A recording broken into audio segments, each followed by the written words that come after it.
Bonjour les amis, bienvenue sur Tu joues quoi. Aujourd'hui nous allons partir à Paris et Ludique, donc 2025 à la pelouse de Reuilly, et nous allons rencontrer 3 éditeurs. Voilà, une petite vidéo qui est pour vous présenter des jeux, des nouveautés à venir. On va rencontrer Philippe sur le stand de Super Meeple. Voilà, c'est mon petit moment avec Philippe, comme je le fais régulièrement, voilà, pour présenter les nouveaux jeux experts de chez Super Meeple. Nous allons rencontrer également Mathias de Argix Games et nous allons rencontrer Noah de Arcada Studio pour nous présenter le prochain GameFound, donc le prochain jeu en financement participatif sur GameFound. Donc on voit tout ça juste après le générique. À tout de suite.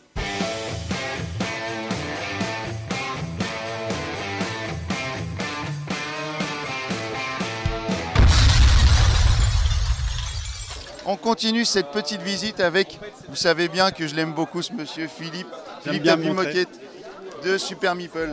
Bonjour. Ça va? Ça va et toi? Ben oui, le tueur de zombies bien connu du monde du jeu de société. Et là, eh bien, en fait, on va parler des jeux à venir. Exactement.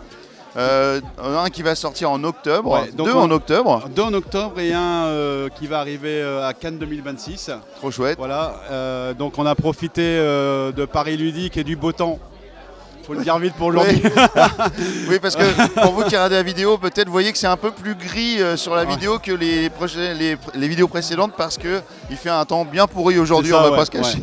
Voilà. Hier on crevait de chaud, aujourd'hui on a froid. Voilà, donc on a profité pour présenter nos futures sorties. Ouais. Qui vont arriver, notamment, il y en a 2 qui arrivent en octobre pour Essen en même temps. Voilà. Il y en a une qui sera en précommande, donc je vais vous parler de Galactic Cruise. Alors attends, je vais t'aider. Ouais. Parce que la boîte elle est gigantesque. Voilà, donc ça sera la boîte, à la fois la boîte qu'on aura en boutique et à la fois la boîte qu'on pourra compléter avec des éléments supplémentaires, notamment les extensions. Ok, tu peux les montrer parce que du coup on les voit pas. Et aussi des éléments de luxe et tapis qui seront en petite quantité sur notre site, parce que ça on fait pas pour tout le monde. Voilà. Et, donc en fait cette boîte-là, elle est déjà elle est prête à tout recevoir. À tout recevoir, ouais. Ça c'est plutôt pas mal. Donc c'est un jeu expert, vous vous doutez. C'est pas un jeu d'ambiance, oui. Qui se passe dans l'espace, et en fait si on devait le qualifier, ça serait la croisière s'amuse dans l'espace. Donc en fait on a une compagnie, on essaye de faire partir des touristes dans l'espace, c'est pas une blague, hein. Voilà, donc on va créer des fusées, on va créer des segments de fusées avec un karaoké, un bar, etc. Ouais, voilà. Excellent. Ouais, c'est génial, c'est mieux que SpaceX. Voilà, et après ils vont décoller et c'est ça qui va nous faire gagner des points. On est quand même sur un jeu expert de poste d'ouvrier, de gestion, d'action, etc. On part quand même sur un jeu qui peut... les premières parties peuvent durer au moins 2 voire 2h30, et après si on a l'habitude 1h30. Avec quand même pas mal de matériel, ouais, encore une fois. Avec un mode solo, donc c'est jouable de 1 à 4. Voilà, et ça va durer 150 minutes à peu près. Très beau jeu. Personnellement, sur le thème de l'espace, j'ai vraiment bien aimé parce qu'il y a cette histoire de croisière et la thématique elle est assez bien présente. Et si vous connaissez Yann O'Toole, donc qui est à la fois l'illustrateur et le graphiste, vous vous doutez que pour les joueurs experts, que tout est bien iconographié partout correctement. Donc ça donne un jeu assez fluide finalement. Voilà, donc ça sera au tarif de 90 € la boîte de base. Et après, bon, je ne suis pas là pour faire de la vente, hein, mais il y aura les éléments supplémentaires qui viendront se rajouter. Voilà. Excellent. Bravo. Et ça sort donc à Essen? Alors ça sort en octobre. En même temps, je vais dire à Essen parce qu'il y aura aussi la version boutique en octobre. Ok. Donc je veux dire, ça sort partout en octobre. Ok, parfait. Voilà. Et au moment d'Essen notamment. Voilà. On va continuer avec... Toujours en octobre. C'est celui-là, hein? Ouais, c'est Tesoros. Ross, je dis bien. Tesoros. Comme je dis toujours aux gens, c'est une histoire de chasseur de trésors. Donc vous imaginez que vous êtes en Grèce, ce qui n'est pas forcément vrai, hein. Et on dit Demis Roussos, donc on dit Tesoros. Alors avant que tu nous expliques un petit peu des choses sur Tesoros, je tiens quand même à vous rappeler que le podcast sur Cédric Millet est déjà en ligne, est disponible, et donc vous pouvez savoir un petit peu, je pense qu'il doit expliquer pas mal de choses sur comment il a fait Tesoros, etc. Voilà. Donc alors, ça sera beaucoup on va plus parler complet. un peu de l'histoire vite fait de Cédric Millet justement, il doit peut-être dans ton podcast, mais Cédric Millet c'est l'auteur de... il y en a fait plein, hein, mais je vais en citer au moins 2 très connus qui sont Meeple Circus. Ah bah oui. Donc on est très loin du jeu expert, sachant que cette idée-là, elle germe chez nous depuis 8 ans. Ok. Donc ça fait 8 ans qu'on travaille dessus, et on arrive enfin après beaucoup de travail avec Cédric Millet, de faire une version qui va sortir en octobre, qui sera en exclusivité à Essen et tout de suite après ça sortira en boutique. Et également l'auteur de Behind, puisqu'il a gagné cette année l'Asdor avec Behind. Exact, voilà. exact. Et là on va aller faire de l'exploration sous-marine pour chercher des trésors, on a est priori. une compagnie de chasseurs de trésors. Le but, ça va jouer sur 3 années en fait. Ouais. Sur chaque année, au début d'année, il va falloir déjà planifier son budget. Donc on va répartir par département. Je dois acheter du matériel, je dois trouver des cartes au trésor, acheter des cartes au trésor. Je dois faire des passes sous le bureau pour passer dans les trucs, ouvrir des ouvertures sur le musée et bien sûr préparer ma plongée sous-marine pour aller chercher les trésors. Donc il va falloir préparer son budget, sachant que s'il est bien préparé, ça vous coûtera moins cher parce qu'après s'il y a des transferts d'argent, il faut payer. Voilà, donc ça c'est la première chose. Deuxième chose, il y a une phase de programmation, de dire sur 10 zones, j'envoie mes meeples là, donc il faudra essayer de recruter des nouveaux meeples, bien entendu, des nouveaux employés plutôt je devrais dire. Donc pour aller chercher du matériel, pour acheter des cartes au trésor, pour les mettre exposés au musée, pour aller faire de la plongée sous-marine, etc. Sachant qu'on rentre dans le détail, on est sur un jeu expert où on va acheter son Zodiac, il faut avoir un fusil parce qu'il peut y avoir des requins, des harpons, il va falloir une cage, il va falloir des trucs pour creuser, etc. Voilà, donc on est vraiment sur un jeu très très pointu et on part sur une base de 2h45. Alors là c'est encore la version 30, mais 30 minutes par joueur. 45 minutes par joueur. Ok. Voilà, donc c'est du gros jeu aussi là. Ok. Voilà. Très bien. Ce qui va changer de Meeple Circus pour le coup. Ah carrément, ouais. On n'est plus du tout dans le même registre. C'est ça. Avant d'aller voir le prochain jeu, parce que je crois qu'en plus l'auteur est là. Oui, il est derrière moi. Voilà, donc je crois que c'est lui qui va nous pitcher le prochain jeu. Je vais lui demander. Il n'est pas encore au courant, mais il n'est pas encore au courant, mais on va négocier. Tu voulais nous parler? Ouais, alors on a eu un gros, c'est quand même important d'en parler parce qu'on a eu un gros succès à Cannes et sur cette période-là pour Wondrous Creatures, où et tout ça a été raflé. Donc pour dire que ça arrive bientôt à nouveau en disposition, fin de mois ou début de mois prochain. Voilà, donc il y a un nouveau exemplaire et on en profitera justement pour sortir les 2 mini-extensions qui vont avec des nouveaux équipages et les bêtes gargantuesques qui sont des créatures plus puissantes à pouvoir unique et balèze. Voilà. Super. Donc ça arrive fin de mois, début de mois prochain. Alors moi j'ai toujours pas essayé ce jeu-là. Avec quelques exclus à Philippe, il y en aura aussi. Du coup je peux pas vous en dire plus. Voilà. Mais ce que vous a dit Philippe, déjà c'est très bien. Et ensuite on va parler donc du nouveau jeu qui s'appelle Mythologie. Mythologie et on a l'auteur. Alors attends, moi je vais prendre la boîte. Et donc on a Mickaël, oui parce que Maxime Babad, pardon, je le connais, parce que c'est l'auteur de Saint Seiya. Tout à fait. Voilà, donc je le connais très bien et je sais que c'est pas toi. Et non, c'est pas moi. Ou alors j'ai beaucoup perdu de taille et beaucoup pris de poids. Je savais pas d'ailleurs que Maxime était sur ce projet-là. Bah si, il était très bien d'ailleurs en tant que co-auteur. Bah super. Eh bien, si tu peux nous dire un petit mot sur Mythologie, voilà, de manière assez succincte, on va dire. Ok, et ben Mythologie, c'est un jeu où on va... je vais la garder, la boîte. On va construire un tableau qui est construit à partir de 4 mythologies sur les 8. Il y a 8 mythologies dans la boîte de base, on va en jouer que 4 à chaque partie, donc c'est un jeu qui est assez rejouable. C'est un jeu qui se joue en à peu près 10 minutes par joueur, donc sur la première partie il faut bien sûr rajouter un peu de temps, mais on tourne entre 20 et 40 minutes dépendant du nombre de joueurs et de leur faculté à jouer vite ou non. Et ensuite, du coup, ces 4 mythologies, on va s'en servir pour construire un tableau qui va nous rapporter des faveurs divines. Le but étant, bien sûr, d'avoir le plus de points à la fin. Donc c'est un jeu qui est assez rapide, assez rejouable, avec des combinaisons d'objectifs qui changent à chaque partie. Chaque mythologie a sa petite patte, a ses petits effets qui vont venir se rajouter à tout ça pour faire une sorte de tambouille de points de victoire qui va se faire d'une façon assez différente. C'est un tableau building qui est un petit peu interactif contrairement à d'autres tableaux building. Il y a des attaques sur les voisins, il y a des attaques sur tous les adversaires d'ailleurs. On peut récupérer dans la défausse des gens, des choses. Donc il y a une grosse interaction. Il y a une grosse interaction dépendant des mythologies. Les nordiques par exemple ont tendance à être très interactifs. Donc ça veut dire que les gens qui n'aiment pas les gens qui n'aiment pas trop l'interaction peuvent choisir de prendre des mythologies moins agressives et avoir la partie qui leur plaît le plus. Ok, voilà, en gros. Donc ça c'est pour 2 à 4 joueurs et ça sort, c'est marqué dessus, hein, Cannes 2026. Voilà, Cannes 2026 c'est écrit, voilà. Donc ça sera notre grande sortie de Cannes notamment. Eh ben merci. Voilà. Et Mickaël, pour y avoir joué, il y a beaucoup beaucoup de renversements de situation, c'est ça qui est vraiment sympa. C'est-à-dire on pense qu'on perd et à la manche d'après, bam, on reprend la main, quoi. Eh ben super. Voilà. Eh ben écoute, merci Philippe. Mais c'est moi qui C'est toujours un plaisir de venir te voir, donc ça fait plaisir. En plus là, il y a plein de bons jeux. Je vois même l'extension des Pirates de Maracaibo. Voilà. Il y a plein de trucs à voir. Et ben, on aura l'occasion sur d'autres festivals de vous représenter, notamment un truc qui est ici en prototype, mais pour l'instant c'est pas la peine de vous le montrer encore, qui s'appelle Blockbuster, qui va arriver et tout. Tout ça on va vous en reparler plus tard, mais c'est super. Et nous on sera au Flip, voilà, pour le dire. Donc si vous voulez nous rendre visite, il n'y a pas de souci. Donc la semaine prochaine, à partir de la semaine prochaine. Je balance un scoop peut-être. Allez. Je pense ouvrir au moins pendant les nocturnes du Flip, peut-être même la journée, une table de Sanctuary. Donc pour ceux qui ne savent pas ce que c'est la version initiée de Ark Nova.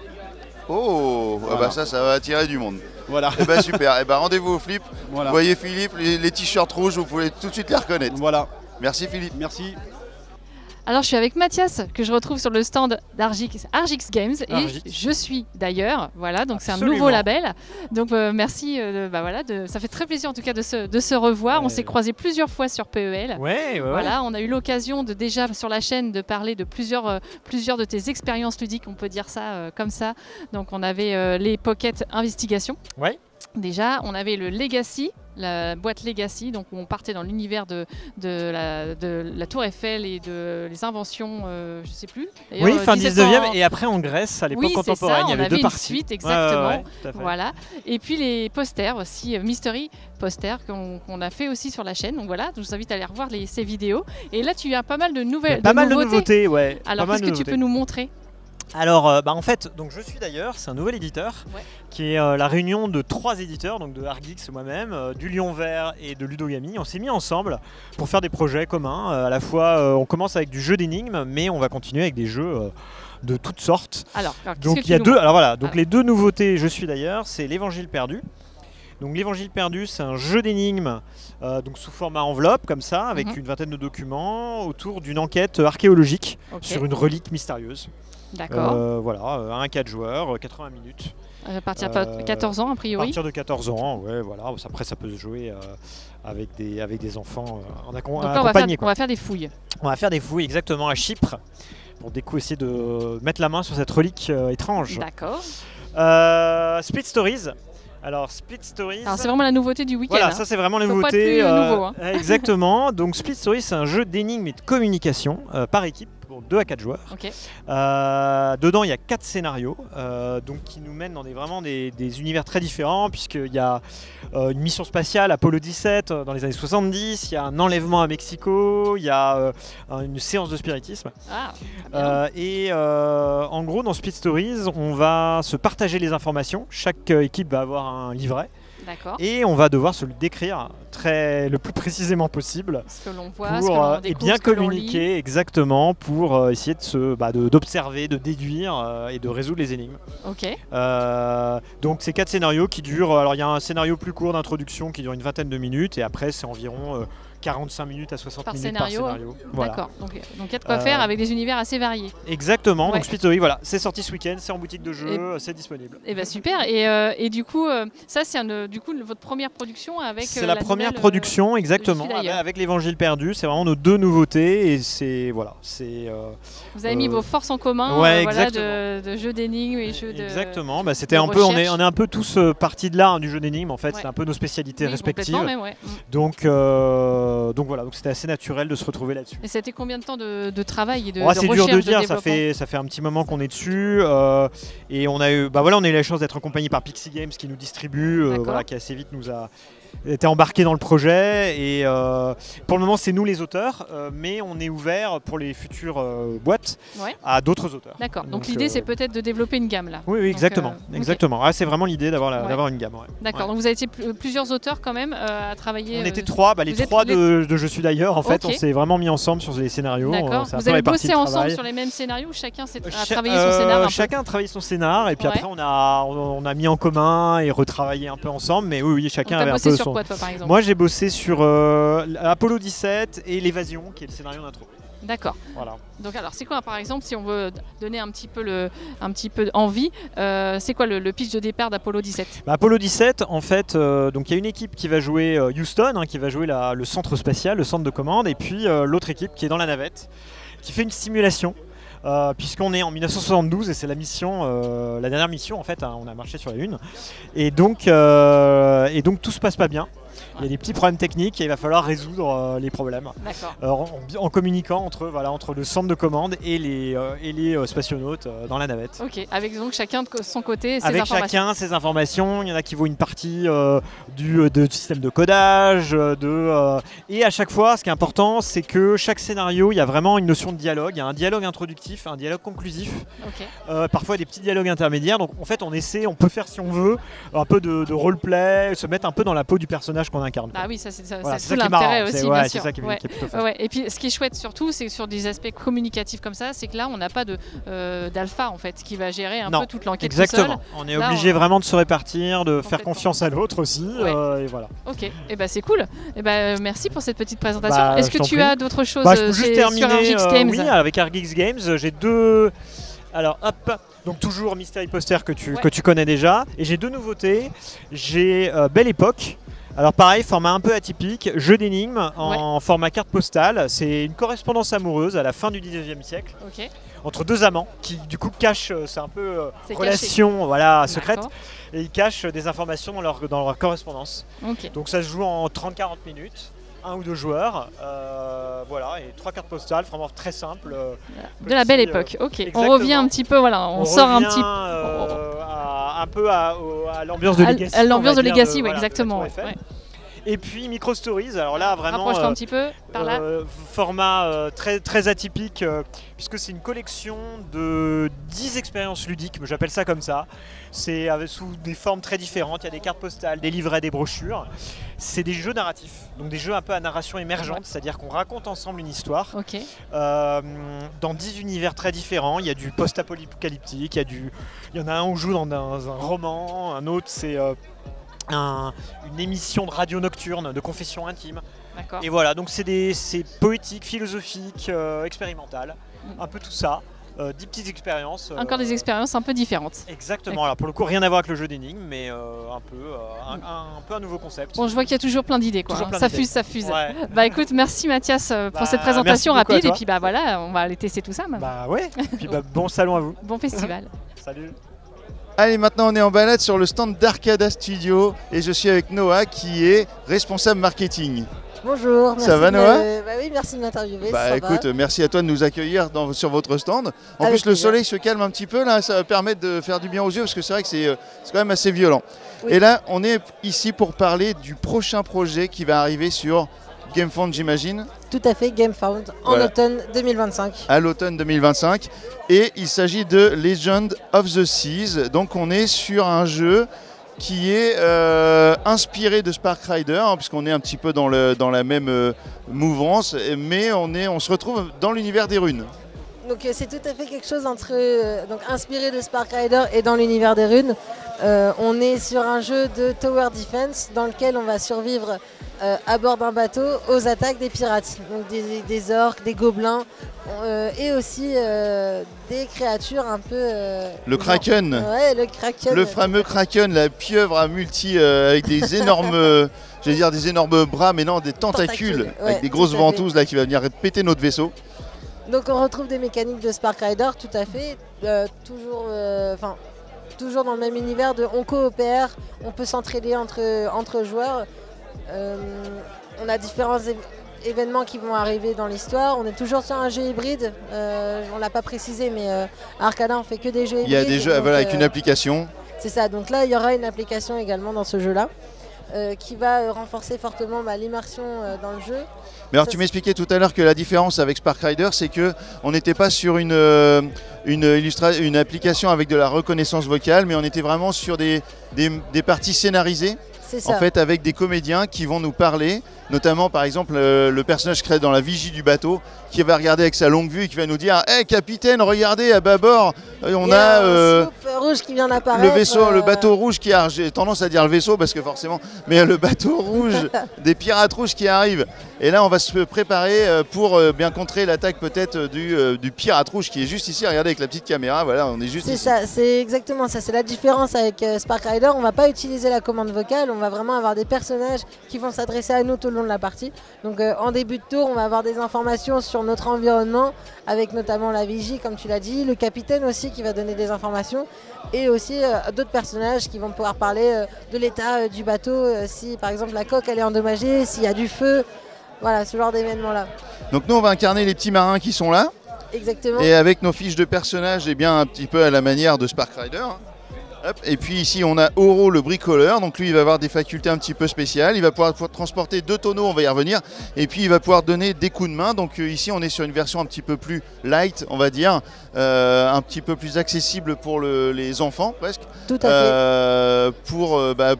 Plutôt que Spark Rider, qui est quand même assez chargé en termes de stratégie, de tactique et de règles. Complètement, complètement. Là, le coup de main, il va être aussi simplifié. On va avoir... on n'aura pas un coup de main conditionnel d'avoir un objet, etc. Non, là, c'est, on s'entraide à bord du bateau. Et puis, ouais, comme tu le disais, tu parlais des tonneaux. Je pense que c'est cool d'en parler un petit peu. Les tonneaux, c'est cool. Les tonneaux, ça va être la ressource dans le jeu. Une mécanique qu'on apprécie particulièrement. Quand on va pouvoir réussir à faire couler des bateaux pirates. Prenons l'exemple du bleu là-bas. On est en train de péter le bateau bleu. Et là, on a des tonneaux parce que le bateau bleu a coulé. Puis forcément, qu'est-ce qui reste à la surface? Les tonneaux. Voilà, c'est ça, des tonneaux. Et donc, du coup, ces petits tonneaux, on va pouvoir les récupérer. Le bateau, comme on va avancer, il va avancer plus ou moins vite en fonction de plein de choses, mais le vent, la voile, etc. Les tonneaux, en fait, ils vont reculer. Ils vont reculer parce que forcément, ils vont suivre le courant. Et l'enjeu, ça va être de les rattraper à temps pour... les ramener sur le bateau. Les ramener sur le bateau. Donc, comme on en parlait tout à l'heure, tu parlais de capacité de portage de tonneaux. Donc, en fait, on va pouvoir mettre les tonneaux dans notre poche dans un premier temps, et puis ensuite les déplacer, les mettre dans la cale ou bien dans les salles. Et puis après, on pourra faire de la réparation avec tout ça. Voilà, on va pouvoir et renforcer la coque de notre bateau lorsqu'elle est attaquée, qu'elle est abîmée. Alors évidemment, là, on est sur un prototype avec des éléments de jeu qui ont été déjà designés un petit peu dans l'esprit de Légende des mers, on va dire en français. Mais on a les petits boucliers qui sont issus de Spark Rider. On a des jetons feu, parce qu'évidemment c'est un bateau, c'est en bois, donc qu'est-ce qui va se passer? Il va y avoir du feu. Donc on a des jetons feu issus de Hirune. Tout ça, ce n'est que du prototype. Donc tout ça, ça va évoluer au fil du temps. La campagne va avoir lieu donc en automne 2025. Et c'est là que vous allez pouvoir découvrir un petit peu les différentes propositions qu'Arcada Studio va pouvoir vous faire là-dessus. Tout à fait, vous pouvez déjà aller voir la page de pré-lancement sur GameFound qui est disponible. Il y a plusieurs informations sur le jeu déjà, et puis vous aurez un visuel du jeu, comme on l'espère en tout cas, un peu plus abouti que ce prototype que vous voyez aujourd'hui. Voilà, et qu'on aura sur les prochains festivals. Et peut-être même que d'ici là, on pourra peut-être même vous présenter le prototype en vidéo règle à la maison. Pourquoi pas? Ça pourrait être plutôt pas mal. Tout à fait. Et ben merci Noah. Merci. Et puis alors juste pendant qu'on est avec Arcada Studio, simplement pour vous dire qu'il y a des livraisons qui arrivent pour les gens qui ont fait des pledges récemment. Alors tu peux juste nous dire un petit peu? Ouais, totalement. Alors on va avoir Sifflard qui va arriver en septembre. Sifflard, le jeu de Ted qu'on a rencontré en plus hier soir. Qu'est-ce qu'il est sympa lui. Ah bah oui, il est super sympa. Lui, il est terrible. Ted. Ouais, clairement. C'est une crème ce monsieur. Et on va avoir Erune, donc la réédition d'Erune et son extension Light and Darkness qui va sortir, qui sera livrée du coup en courant octobre. On parle, voilà. Voilà, et puis il y a Galactic Module, donc l'extension. Début 2026, donc on planche en janvier. Voilà. Ok, bon bah voilà, tout ça c'est à prendre au conditionnel évidemment. Vous savez, comme tout le monde, qu'il y a des événements dans le monde qui peuvent changer tous les jours les conditions de livraison, etc., de fabrication. Donc c'est pour vous donner à peu près une idée, mais ne prenez pas ces dates comme un comme un truc vraiment figé parce que ça peut bouger. Oui, merci. Par contre, ce que vous pouvez suivre, c'est les actualités sur les pages GameFound qui, elles, sont sûres et validées par notre équipe. Super, merci Noah. Merci.